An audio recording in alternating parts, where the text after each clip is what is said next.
Hi, my name is Judith Dakota, and I'm licensed as a marriage and family therapist under the name Sage Dakota in the state of California.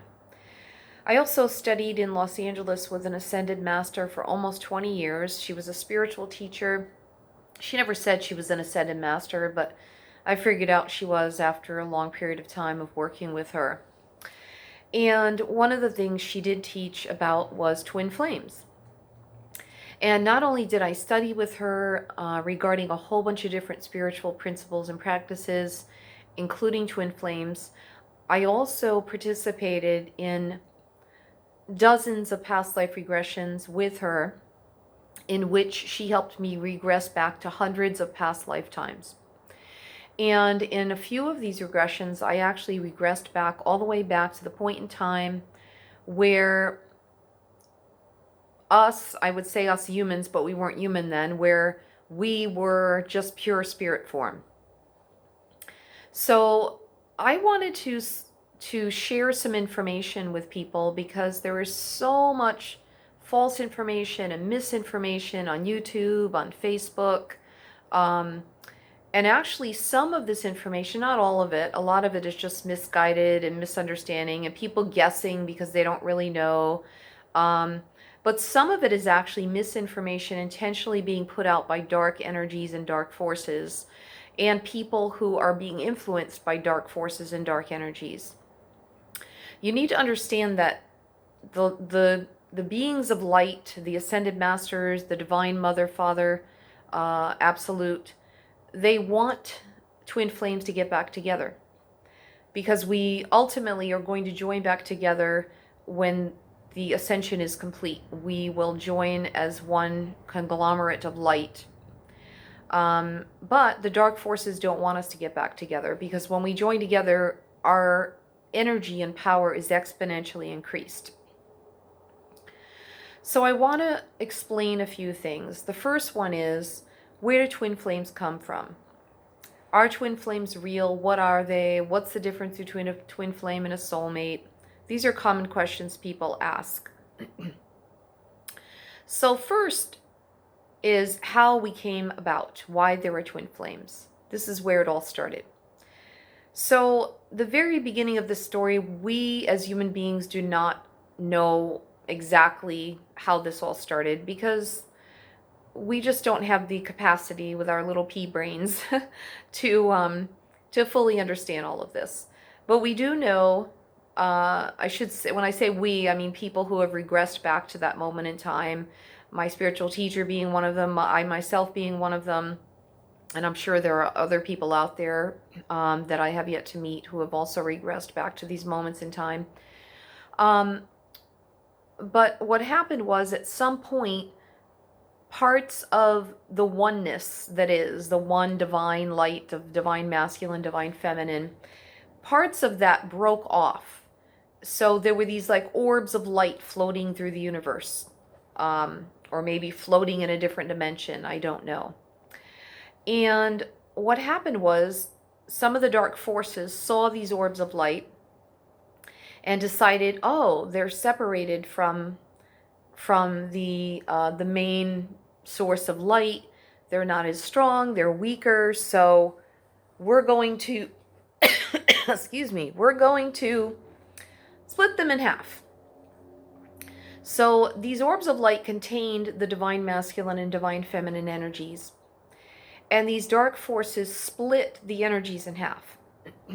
So we got split into two pieces initially, the divine feminine and the divine masculine.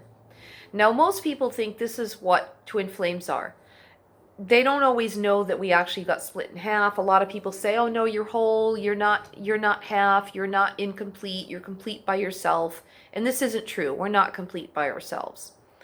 And so we did get split in half, but that's not where it stopped.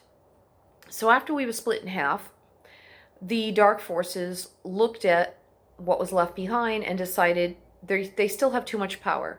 We're gonna try to break them up again. We're gonna try to destroy them.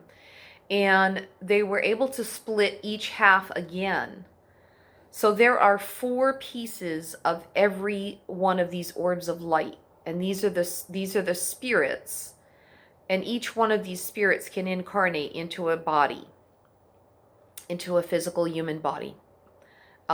Maybe a humanoid body, but I'm not quite sure, but definitely a human body. So there are two parts of the divine masculine and two parts of the divine feminine in each of these beings when they incarnate. The other part of this is that only 3 parts of the spirit can incarnate at the same time, at any given point in time. I didn't ask my spiritual teacher exactly why that was, and unfortunately she's no longer with us in the physical plane. But my guess is that one part had to kind of stay connected, or has to stay connected to the light more directly. Kind of how when you astrally project, there has to be a cord connecting you to your body so you can find your way back. So it seems like maybe part of our spirit has to stay disincarnate so we can find our way back to source when we leave the planet. Or if we decide to ascend or die, either way. So that means that each one of us on this planet can potentially have 2 quote-unquote twin flames. I say twin because it's really quadra flames at any given point in time. So obviously the odds of meeting even one of our twin flames, let alone 2 of them, are very, very slim. It's really, really difficult. Although at this point in time, because of the point in time that the planet is at in the ascension process, more twin flames are reincarnating at the same time again at this point in time in our history.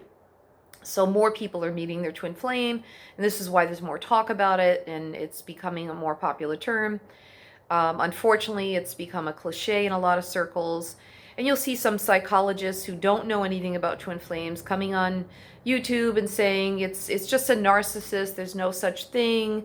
The reason the connection is so intense is because one or both people are narcissist, or it's a narcissist and somebody who has borderline personality disorder, or whatever other kind of psychological explanation they have for it. But the fact is, twin flames do exist. And I did regress back to the point in time when the initial separation from the whole, the oneness, happened, which was very, very painful.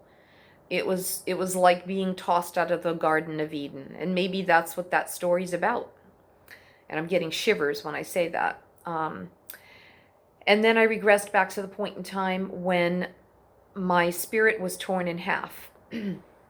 Again, an excruciating experience. And then lastly, I regressed back to the point in time when the feminine half of the spirit was torn in half. And that was the point in time when myself and my twin flame, who's incarnated on the planet right now, were torn in half. So he is carrying half of the divine feminine, and I'm carrying half of the divine feminine, which is 1/4 of the total spirit. And yes, the divine feminine and the divine masculine can incarnate in a male or a female body. It doesn't matter. It's spirit, after all. Spirit doesn't have a physical gender. There's a certain kind of energy, but it's not a physical gender. And it looks like my time is going to run out. For some reason, I have a limited amount of time to record on this thing. So